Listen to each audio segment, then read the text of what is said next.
ವಿಷಯ ಬಹಳ ಇಂಪಾರ್ಟೆಂಟ್ ಇದೆ. ಪ್ರಚಾರಕ್ಕೆ ಇಂಪಾರ್ಟೆಂಟ್ ಎಲ್ಲ ಗೊತ್ತಾಗಬೇಕಾಗಿತ್ತು.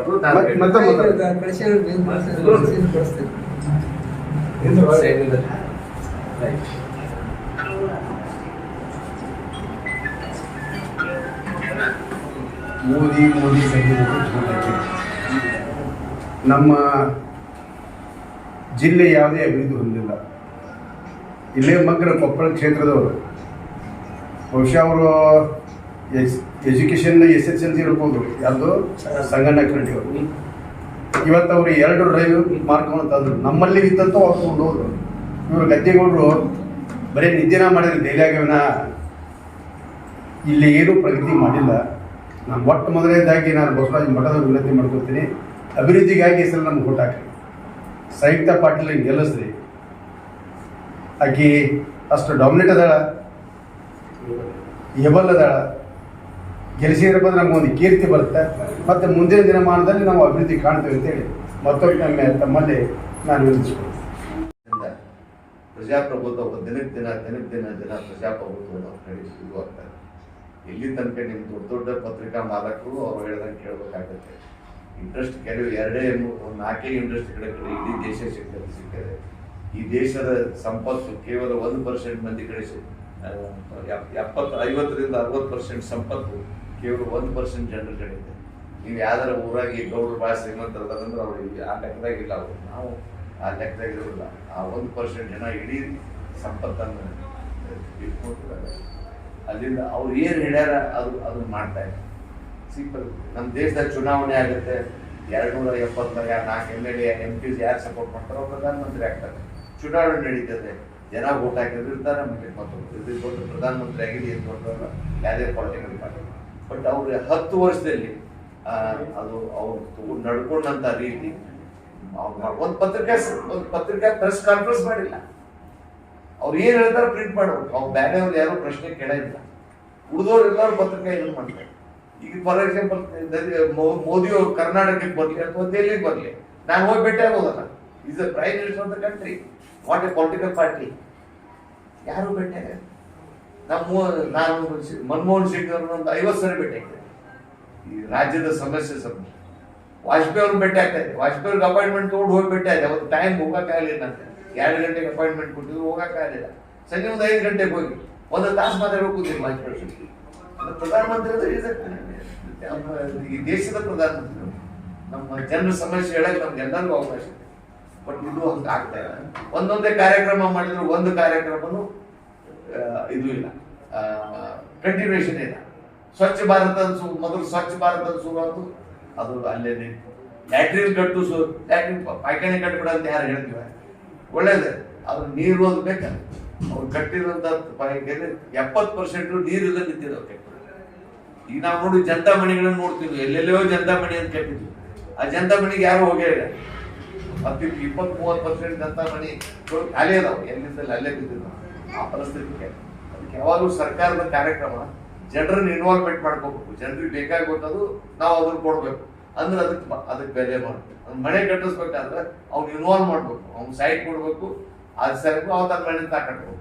ಅಂದ್ರೆ ಇದು ಸರ್ಕಾರಿ ಕಾರ್ಯಕ್ರಮಗಳು ಬಹಳ ಚೆನ್ನಾಗಿ ಆಗ್ತಾವ. ಇಂಥ ಈ ರೀತಿ ನಡ್ಕೋತ ಒಂದು ಗತಿಯಾಗಿದೆ. ಈಗ ನೋಡ್ರಿ, ಮೊನ್ನೆ ಈಗ ಗೌರ್ಮೆಂಟ್ದವ್ರು ಒಂದು ಪಾಲಿಸಿ ಮಾಡ್ತಾರೆ. ತಪ್ಪು ಮಾಡ್ತಾರೋ ಒಪ್ಬೇಕು. ನಾನು ಒಂದು ಪಾಲಿಸಿ ಮಾಡ್ತೀನಿ, ಅದು ಫೇಲ್ ಆಗೋದು. ಫೇಲ್ ಆದ್ರೆ ನಾನು ಫೇಲ್ ಆಗಿದೆ ಅಂತ ಹೇಳಿ ಅದನ್ನ ಸಿಸೋಡೇನು 1 ವರ್ಷ ಜೈಲಿಗಾಗಿ, ಇನ್ನೂವರೆಗೂ ಅವ್ನ ಮ್ಯಾಗ ಒಂದು ಚಾರ್ಜ್ ಶೀಟ್ ಹಾಕಿ 1 ವರ್ಷ ಏನೋ ಇಲ್ಲ ಜೈಲ್ನಾಗ.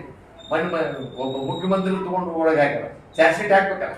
ನೀವು ಏನೇನು ತಪ್ಪು ಮಾಡಿ ಏನಿಲ್ಲ ಎಲ್ಲಿದೆ ತಗೊಂಡು ಅವ್ನು ಏನು ಅಂದ್ರೆ ಒಂಥರ ನಿರಂಕುಶ ಅಧಿಕಾರ ನಡೀತಾ ಇದೆ ದೇಶದಲ್ಲಿ.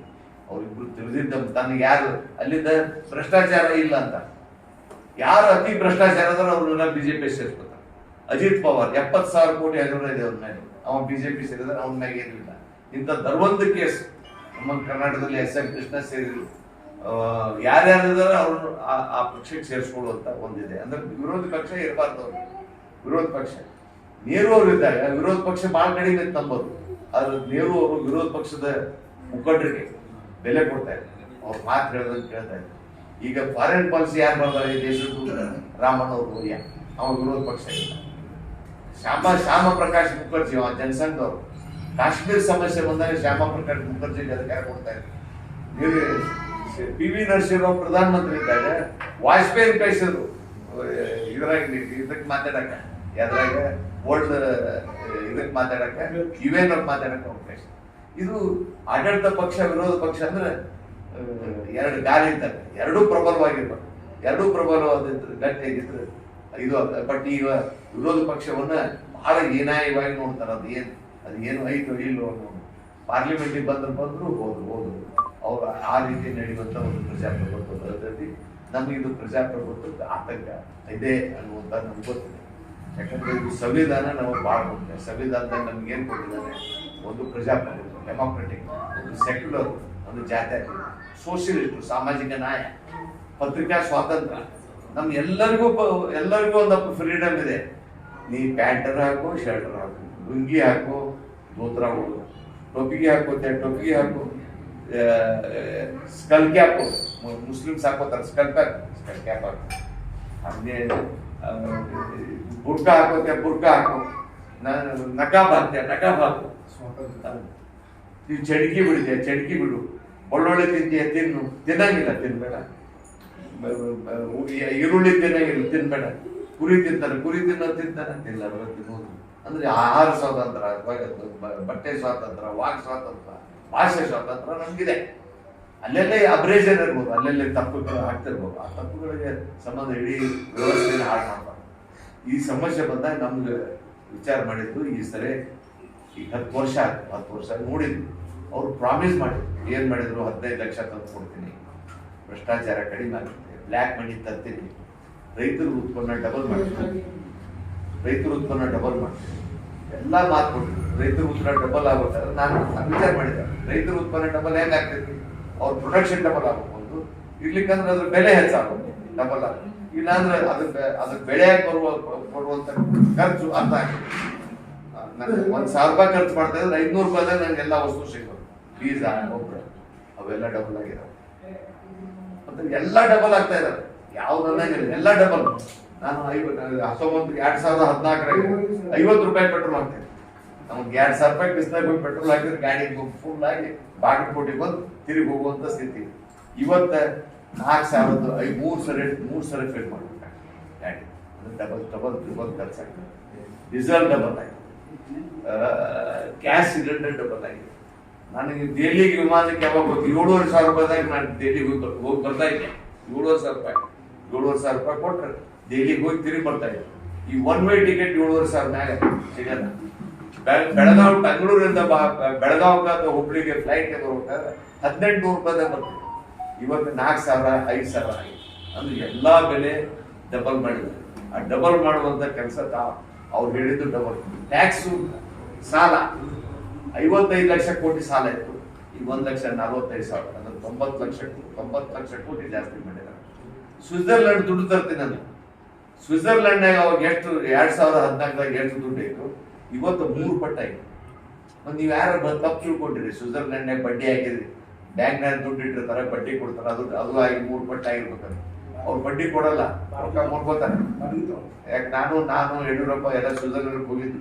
ಹೋದಾಗ ಬ್ಯಾಂಕ್ ನೋಡ್ಕೊಂಡ್ ಬಂದಿರೋ ಏನಾರ ಬ್ಯಾಂಕ್ನಾಗ ಏನಾರ ಮಾಡ್ತಾನೆ, ಏನೈತೆ ಪದ್ಧತಿ ಅಂತ. ಅವ್ರಲ್ಲಿ ಬ್ಯಾಂಕ್ನಾಗ ದುಡ್ಡು ಇಟ್ಟರೆ ಮುರ್ಕೋತಾರೆ ವರ್ಷ ಎಷ್ಟು. ಅಂದ್ರೆ ನಾನು ನಿಮ್ಗೆ ಯಾರು ದುಡ್ಡು ಅಂತ ಯಾರಿಗೂ ಹೇಳಲ್ಲ. ಬೇಕಾದವ್ರು ಒಂದೇ ಸರ್ಕಾರದವರು ಒಬ್ಬ ವ್ಯಕ್ತಿ ಇವಾಗ ಬೇರೆ ರೀತಿ ಮಾಡಿ ಟೆರರಿಸ್ಟ್ ಆಕ್ಟಿವಿಟಿ ಮಾಡಿ ಅದಕ್ಕೆ ರೊಕ್ಕ ತಗೊಳ್ಳೋಣ ಅಂತ ಹೇಳಿದ್ರೆ ಆ ಅಕೌಂಟ್ ಬಿಡುಗಡೆ ಮಾಡ್ತಾರೆ. ನೀವು ಯಾರಿಗೂ ಜಗತ್ತಾಗ ಯಾರಿಗೂ ದುಡ್ಡು ಕೊಡಾಗ ಅದು ಅಲ್ಲಿ 3 ಪಟ್ಟಾಗಿ. ಅಂದ್ರೆ ಇವ್ರು ಏನ್ ಹೇಳ್ಯಾರ ಅದು ನಡೆದಿದೆ. ಅದಕ್ಕೆ ನಾವು ಅಲ್ಲಿಂದ ಇಡೀ ಸಮಾಜವನ್ನು ವಿಭಜನೆ ಮಾಡ್ತಾ ಇದ್ದಾರೆ. ಒಂದು ಧಾರ್ಮಿಕ ಆಧಾರದ ಮೇಲೆ ವಿಭಜನೆ ಮಾಡ್ತಾರೆ. ನಾವು ಅವತ್ತು ವಾಜಪೇಯಿ ಅವ್ರ ಜೊತೆ ಈ ಪಾರ್ಟಿ ಸೇರ್ಬೇಕಾದ್ರೆ 4 ಕಂಡೀಷನ್ ಆಗಿದೆ. ಒಂದು ಕಂಡೀಷನ್ ಆರ್ಟಿಕಲ್ 370 ಮುಟ್ಟಲ್ಲ. ರಾಮನ್ ಗುಡಿ ಕೋರ್ಟ್ ಡಿಸಿಷನ್ ಪ್ರಕಾರ ನಡ್ಕೋಬೇಕು. 3ನೇದು ಕಾಮನ್ ಸಿವಿಲ್ ಕೋಡ್ ಟಚ್ ಮಾಡಿ. 4ನೇದು ಕಾಮನ್ ಮಿನಿಮಮ್ ಪ್ರೋಗ್ರಾಮ್ ಮಾಡ್ತೀವಿ ಎಲ್ಲ ಪಾರ್ಟಿಗಳು ಕಾಮನ್. ಯಾಕಂದ್ರೆ 100 ವಿಷಯಗಳು ನಾನ್ ಕಂಟೆನ್ಸಿಯಸ್ ಇಶ್ಯೂ. ರೋಡ್ ಮಾಡಕ್ಕೆ ಯಾರು ಬೇಡ ಅಂತೀವಿ, ವಾಟರ್ ಸಪ್ಲೈ ಚಲೋ ಮಾಡೋದು ಬೇಡ. ಇಂಥ 100 ನಾನ್ ಕಾಂಟೆನ್ಸಿಯಸ್ ಇಶ್ಯೂನ ಇಂಪ್ಲಿಮೆಂಟ್ ಮಾಡುವಂತ ಒಂದು ಅಜೆಂಡಾ ಮಾಡ್ಕೊಂಡು ನಾವು ಅವ್ರ ಜೊತೆ ಸಪೋರ್ಟ್ ಮಾಡಿದ್ವಿ. ಈಗ ಇವ್ರು ಬಂದ ಮೇಲೆ ಅವೆಲ್ಲವನ್ನ ಇದನ್ನ ಮಾಡಕ್ಕೆ ಗುಡಿ ಕೋರ್ಟ್ ಡಿಸಿಷನ್ ಆಗಿದೆ, ಗುಡಿ ಆಗೋದ್ರಲ್ಲಿ ನಮ್ಗೆ ಯಾರ್ದು ಅಬ್ಜೆಕ್ಷನ್ ಇಲ್ಲ. ಈ ವಿಚಾರದಲ್ಲಿ ಈಗೆಲ್ಲ ತಪ್ತದ ಅಂತ ತಿಳ್ಕೊಂಡು ಈಗ ನಾವೆಲ್ಲರೂ ಈ ದೇಶದಲ್ಲಿ, ಯಾಕಂದ್ರೆ ಈ ದೇಶ ಬಹಳ ಭಾಷೆ ಎಲ್ಲದ್ರಿಂದ ಒಂದೇ ಪಕ್ಷ.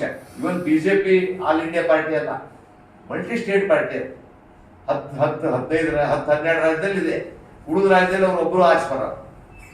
ತಮಿಳುನಾಡಿನಾಗ, ಕೇರಳದಾಗ, ತೆಲಂಗಾಣದಾಗ, ಆಂಧ್ರದಾಗ, ಅಲ್ಲಿ ನಾರ್ತ್ ಈಸ್ಟ್ ಹೋದ್ರೆ ಅವ್ರು ಬರೋದೇ ಇಲ್ಲ.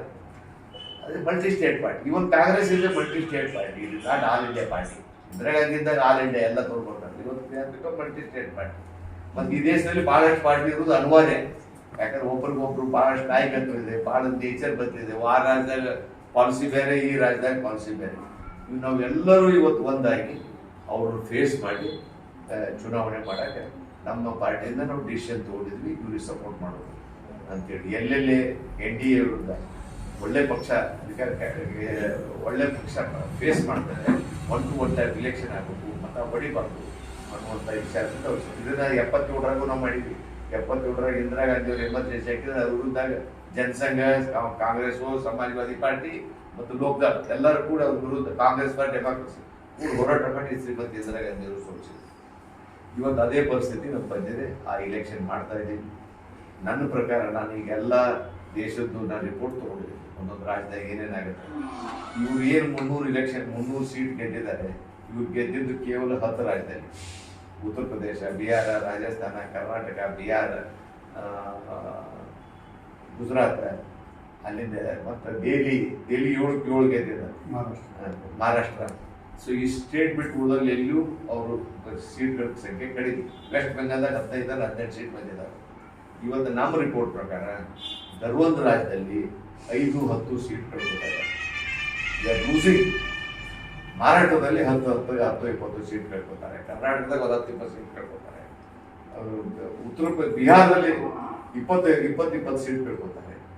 ಗುಜರಾತಲ್ಲಿ, UPಯಲ್ಲಿ 65 ಬರ್ತಾರೆ ಅನ್ನುವಂಥದ್ದು ಇದು ಇದೆ. ಅದು ಜಾಸ್ತಿ ಬರ್ತಾರೆ. ಗುಜರಾತ್ ಬರ್ತಾರೆ. ರಾಜಸ್ಥಾನದಾಗ 4-5 ಸೀಟ್ ಕಳ್ಕೊತಾರೆ. ಇವೆಲ್ಲ ಲೆಕ್ಕ ಹಾಕಿದ್ರೆ ಅವರು 200 ಮುಟ್ಟಾಗ. ಅದನ್ನು ಅವ್ರು ಡಬಲ್ ಮಾಡಿ 400 ಅಂತ ಹೇಳ್ತಾರೆ. ಅಪ್ಗೆ ಬಾ 400 ಪಾರ್. ಈಗ ಅದನ್ನು ಮಾತಾಡೋದು ಬಿಟ್ಬಿಟ್ಟಾರೆ. ಗೊತ್ತಾಗ್ಬಿಟ್ಟಿದೆ ಗ್ರೌಂಡ್ ರಿಯಾಲಿಟಿ ಅವ್ರಿಗೆ ಗೊತ್ತಾಗಿದೆ. ಗ್ರೌಂಡ್ ರಿಯಾಲಿಟಿ ಗೊತ್ತಾದ್ಮೇಲೆ ಈಗ ಅದನ್ನು ಮಾತಾಡೋದು ಬಿಟ್ಟಾರೆ. ಹೆಂಗಾರ ಮಾಡಿ ನಮ್ಗೆ ಗೌರ್ಮೆಂಟ್ ಆಗುತ್ತೆ ಅಂತಾರೆ ಅವ್ರು ಬರ್ತಾರೆ. ಅಲ್ಲಿಂದ 2-3 ವಿಷಯಗಳು ಬಹಳ ಜೋರಾಗಿ ಇದು. ಒಂದು ನಿಹಾಲ್ ಕೊಲೆ ಒಂದು ದೊಡ್ಡ ರಾಜಕೀಯವಾಗಿ ಮಾಡ್ತಾರೆ. ನಾವು ಗಾಂಧಿ ಮತ್ತು ಸಮಾಜ ರಾಮಣ್ಣವರು ರಾಜಕಾರಣ ಮಾಡಬೇಕು. ಅಹಿಂಸೆ ನಮ್ಮ ತತ್ವ. ಯಾವುದೇ ಕೊಲೆಯನ್ನು ನಾವು ಇದನ್ನ ಮಾಡೋದು, ಒಪ್ಕೊಳ್ಳೋದ ಕೊಲೆ. ಗಾಂಧಿ ಕೊಲೆ ಎಷ್ಟು ಕೊಂಡಿಸ್ತೀವೋ, ಗುಡ್ಸೆ ಗಾಂಧಿ ಕೊಲೆ ಮಾಡೋದನ್ನ ಎಷ್ಟು ಕೊಂಡಿಸ್ತೀವೋ ಅಷ್ಟೇ ನೇಹಾ ಕೊಲೆಯನ್ನು ನಾವು.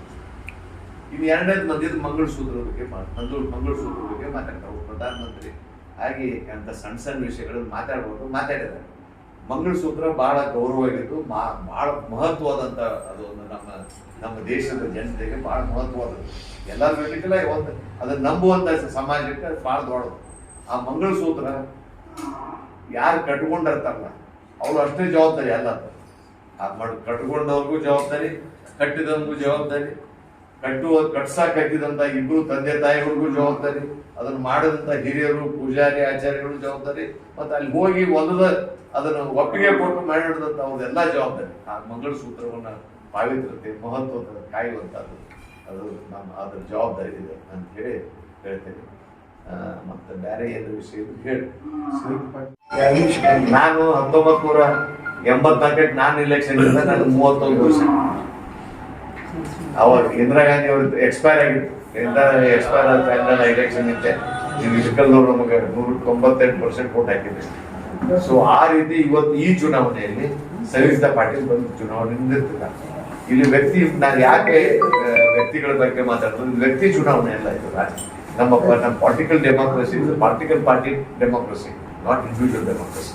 ಇಲ್ಲಿ ಚುನಾವಣೆ ನಡೀತಾ ಇರೋದು ಪ್ರಜಾಪ್ರಭುತ್ವ ಮತ್ತು ಜಾತ್ಯತೀಯತೆ ಹೊರತು ಇಲ್ಲಿ ಡಿಕ್ಟೇಟರ್ಶಿಪ್ ಮತ್ತು ಒಂದು ಹಿಂದೂ ಮಾಡ್ತೀವಿ ಅನ್ನುವಂಥ ಒಂದು ಚುನಾವಣೆ ನಡೀತಾ ಇರೋದು. ನಾನು ಒಂದೇ ಪ್ರಶ್ನೆ ಕೇಳ್ತೀನಿ, ಯಾಕಂದ್ರೆ ಭಾಳ ಮಂದಿ ಲೀಡರ್ಗಳು ಮಾತಾಡ್ತಾರೆ, ಅವರು ಬಿಜೆಪಿ ಲೀಡರ್ಗಳು ಎಲ್ಲ ತಗೊಂಡು ನಾವು ಹಿಂದೂ ರಾಷ್ಟ್ರ ಮಾಡ್ತೀವಿ ಅಂತ. ಹಿಂದೂ ರಾಷ್ಟ್ರ ಅಂದ್ರೆ ಏನು? ಮೊದಲು ಒಂದು ಹಳ್ಳಿ ಮಾಡಿ ತೋರಿಸ್ಬೇಕಲ್ಲ. ಹಳ್ಳಿ ಹಿಂದೂ ರಾಷ್ಟ್ರ ಒಳ್ಳೇದಿದ್ರೆ ನಾವೆಲ್ಲರೂ ಒಪ್ಕೋತೀವಿ. ಅದನ್ನ ಇಲ್ಲಪ್ಪ ಹಿಂದೂ ರಾಷ್ಟ್ರ ಅಂದ್ರೆ ಹಿಂಗೆ ಇರ್ತೈತಿ ಅಂತ ಒಂದು ಹಳ್ಳಿಗೆ ತೋರಿಸ್ಲಿಲ್ಲ. ಒಂದು ತಾಲೂಕ್ನಾಗ ಒಂದು ಹಳ್ಳಿ ತಗೊಂಡು ಇಲ್ಲಿ ಹಿಂದೂ ರಾಷ್ಟ್ರ ಮಾಡ್ತಾರೆ. ಈಗ ಹುಣಗುಂದ ತಾಲೂಕು ತಗೊಂಡು ಗದಗಲ್ದನ್ನ ಹಿಂದೂ ರಾಷ್ಟ್ರ, ಹಿಂದೂ ಹಳ್ಳಿ, ಅದು ಚೆನ್ನಾಗೈತೆ ಅಂದ್ರೆ ಎಲ್ಲರೂ ಒಪ್ಕೋತಾರೆ. ಯಾರು ಒಪ್ಕೊಳಕ್ಕೇನೆ? ನಾವು ಬೇಕು ಜಾತಿದು ಸೆಕ್ಯುಲರ್ ಸ್ಟೇಟ್ ಅನ್ನೋರು ನಾವು ಸೆಕ್ಯುಲರ್. ಅದಕ್ಕೆ ಬಹಳ ಬುದ್ಧಿವಂತಿಕೆಯಿಂದ ಗಾಂಧೀಜಿ ನೆಹರು ತಗೊಂಡಿದ್ದಾರೆ.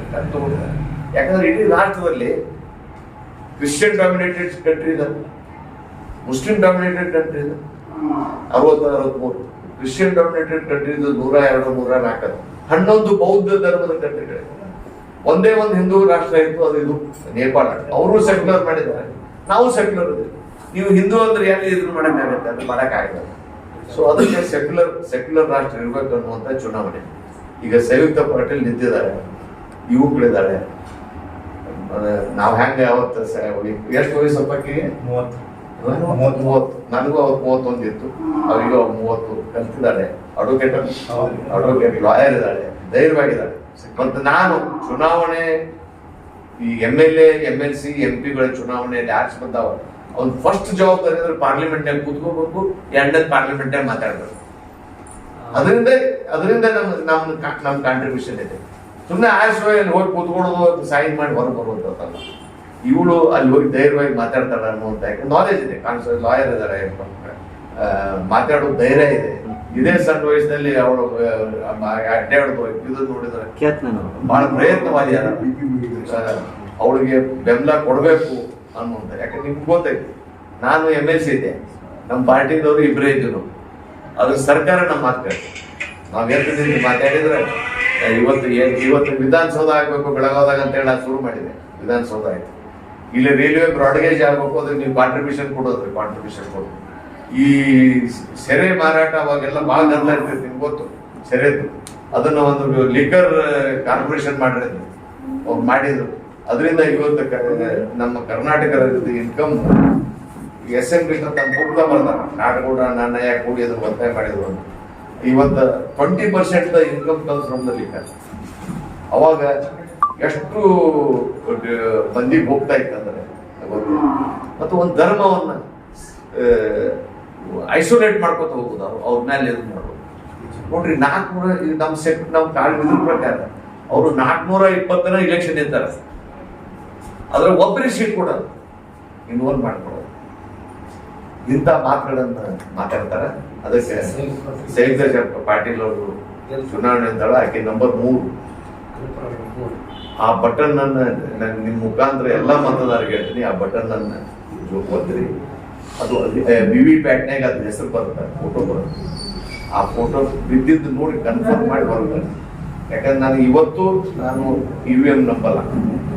ಈ ರಾಷ್ಟ್ರದಲ್ಲಿ UVM ಇಲ್ಲದೆ ಇಲೆಕ್ಷನ್ ಆಗ್ತದೆ. ದೊಡ್ಡ ಯಾರು EVM ಕಂಡು ಹುಡುಗಿದ್ದಾರೆ ಅವರಲ್ಲೇ ಜರ್ಮನಿ ಅಂತ ಕಂಡು ಹಿಡಿದವರು.